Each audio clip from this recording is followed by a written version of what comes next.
दलातील सर्व पोलीस ठाण्यातील दामिनी पथकासाठी आता स्पेशल दुचाकींचं वितरण करण्यात आलं आहे।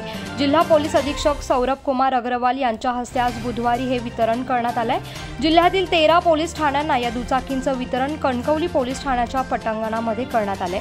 महिलांच्या तक्रारींना तत्पर प्रतिसाद देण्यासाठी या दामिनी पथकाची निर्मिती पोलीस दलामध्ये करण्यात आली असून दामिनी पथकाद्वारे समस्याग्रस्त महिलेच्या ठिकाणी विनाविलंब तात्काळ पोहोचण्यासाठी या दुचाकीमुळे आता शक्य होणार असल्याचं यावेळेस पोलीस अधीक्षक सौरभ कुमार अग्रवाल यांनी म्हटलं आहे।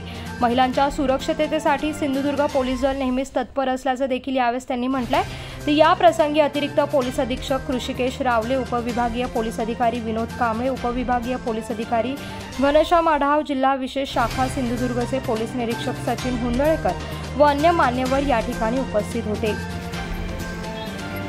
आता आपण जो आज दामिनी पथकाचे 13 स्कूटी यांचं आपण अनावरण करतोय, ते कुठेही कोणतीही व्यवस्था असेल त्यामध्ये मोबिलिटी खूप महत्त्वाची आहे।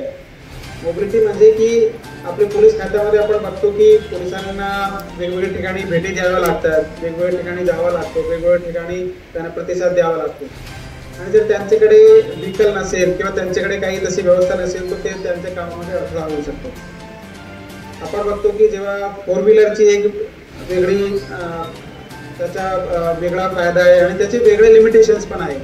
तसेच आपल्याकडे जे 4 व्हीलर मधून होऊ शकत नाही ते आपण 2 व्हीलरच्या माध्यमातून बरेच वेळा आपल्याला खूप क्राउडेड प्लेस मधून जावं लागतो, आपल्याला वेगळ्या तणगणीमधून जावं लागतं, त्यावेळी आपल्याला 2 व्हीलर खूप सोयीस्कर पडतात।